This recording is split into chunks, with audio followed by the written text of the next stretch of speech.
Hey, what's up, guys? This is Andre or Chokenator if you know me from my stream, and I have another video for you guys. I know a lot of you liked that last video, animating the Celeste BRB screen, and I'll show you kind of the process that I showed or that I did when I was coloring it. So coloring the animation. So you pretty much have to color every single frame in Krita. There are ways to use the bucket fill tool, and you'll see me use it from time to time, but it looks like I'm kind of freehanding a lot of this to set it up, which you pretty much have to do sometimes. And here you could also see that I would like go back to the line art and make some small fixes whenever I noticed there was something bad on it. Um, so yeah, she's eating a sandwich here, and I know a lot of you have actually already seen the completed product. Um, so it looks like I'm just like moving her face, moving her mouth, watching it open and close. And I had mostly drawn all the line art frames already, so I'm just going in and kind of micromanaging where all the colors are.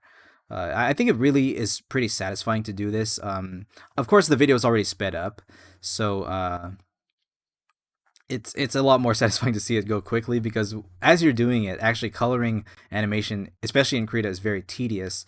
I know other programs have they're pretty much better as far as their coloring functions go because you're not working in raster, you're working with vector lines. So if you do a fill, it'll fill it perfectly and you don't have to worry about like where the pixels are. Um, but that oh, so you saw a raid happen. So this is actually a recording for my stream, so you could actually see the chat. You guys can follow my stream if you want. I'll put it in the description, but you don't have to if you don't want to. Streaming and these YouTube videos are pretty different. They say that streamers and YouTubers have different skills. YouTube is more about nice editing and uh, timely videos, like videos that you make good use of the viewer's time. And I hope these are useful for you guys. Anyway, you can just see me trying to make sure everything looks right.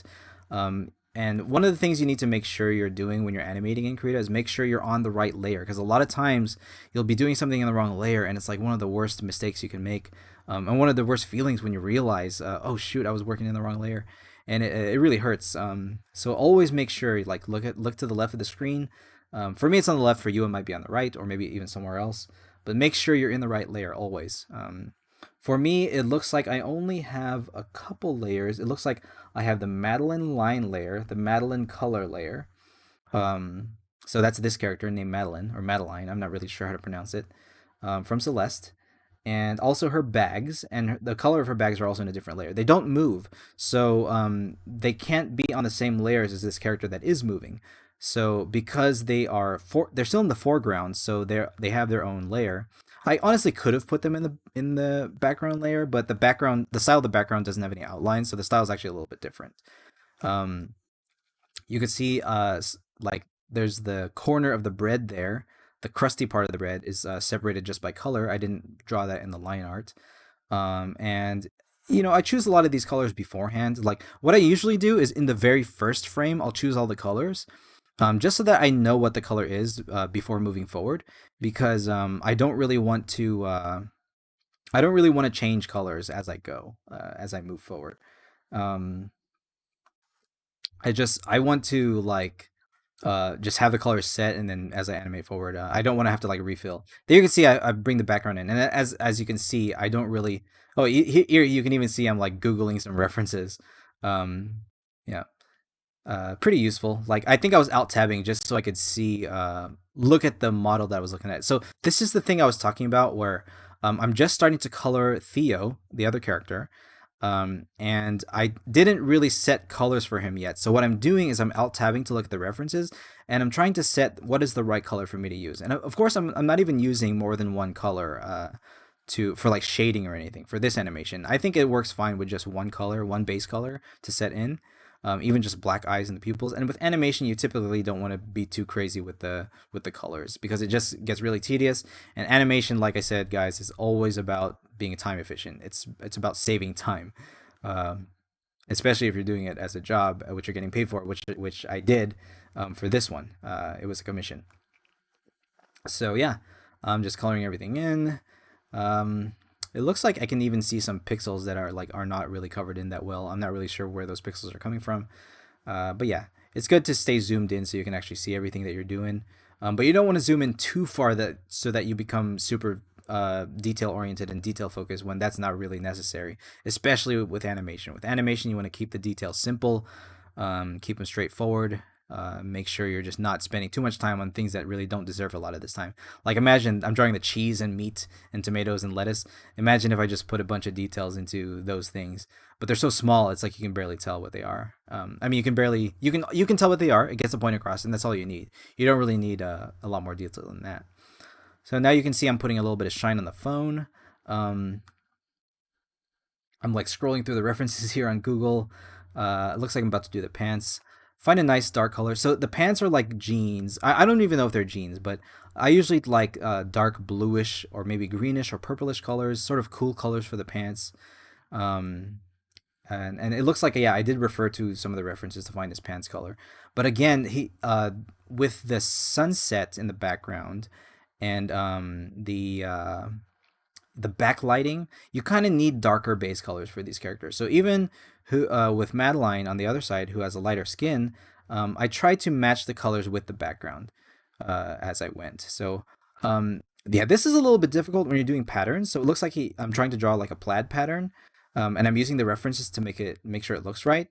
Even the sleeve folded up there, I got the lighter color. But fortunately, this wasn't too hard to animate because there weren't that many frames moving. And you pretty much just follow the lines and let the lines follow the form. So it wasn't really that difficult to animate this plaid color. And it looks like as of this moment, I'm pretty much done with the color. So now you can see I'm moving forward and going through the frames. And now I'm just like, I pretty much copy the layer using my shortcuts. Not layer, I copy the frame. So I do that by adding a duplicate frame, and then as you can see, the pose is mostly the same. So all I'm doing is like just recoloring the parts that move. So I just erase his head there. Looks like the scarf is moving a little bit. The hand is gonna move, and so I'm just kind of correcting those. And I could be using the fill tool a little bit more as I watch this. So it looks like I my process is fairly good. It's fairly efficient. If anything, I should just take as much advantage as I can with the fill tool. And I don't know if you guys have any faster ways to color animation, but for the most part, I just find it's very tedious and it takes forever. We're actually looking at an hour of footage. It's sped up about 7.5 times. Um, so I'm not sure how long this video is going to end up being, maybe like 7 or 8 minutes long. Um, but from what I'm seeing, my process is fairly efficient. Maybe it's just the setup, the character design that can make it go faster. I don't really know. Um, as opposed to when I was watching myself draw the line art and I was just pressing the undo button all the time, and I was just going undo, undo, undo, trying to make sure the lines look perfect, and I really need to stop that. But it looks like with color, that's not really the case. It looks like I'm pretty good at just moving forward, and not really making that many mistakes. And I'm not really sure how to make this faster besides either just transitioning to vector tools on a different program, which again would have its own learning curve, and I would have to learn all kinds of other shortcuts again, which is fine. I mean, I'm willing to do that as long as it saves time in the long run. So I'm gonna like go back there. So you guys can see where I was at, and I'll pause the video. Um, yeah, I just do screenshot recordings of my VLC, but you guys, I do show it for a second, for a brief moment, like where I'm at in the drawing. Yeah, like that. So that is pretty much very close to the finished product, and it looks like the final phase. I had finished drawing, coloring Madeline, and the final phase of this animation was just coloring Theo. So that was actually a recording of when this animation was already almost complete. So yeah, that's it, guys. I hope you guys like that video. You get to see a little bit of my process, and you get to see a little bit of my stream. This this donation goal, $53,000 for an Audi A5. That's not there anymore, but that's kind of a funny troll thing that I did on my stream. But if you guys want to give me $53,000, I'm totally fine with that. All right. Anyways, I hope you guys liked that video. Hope you enjoyed me animating. I do plan on uploading more of these. And thank you guys for watching my videos. I'm getting a little bit more traffic, and that I'm really proud of that. That's really awesome. And thank you guys for being here. Leave some comments if you, or like and subscribe, whatever, blah, blah, blah. Share this video if you like it. All of that. All right. I love you guys. See you guys later. And again, Merry Christmas. Happy New Year.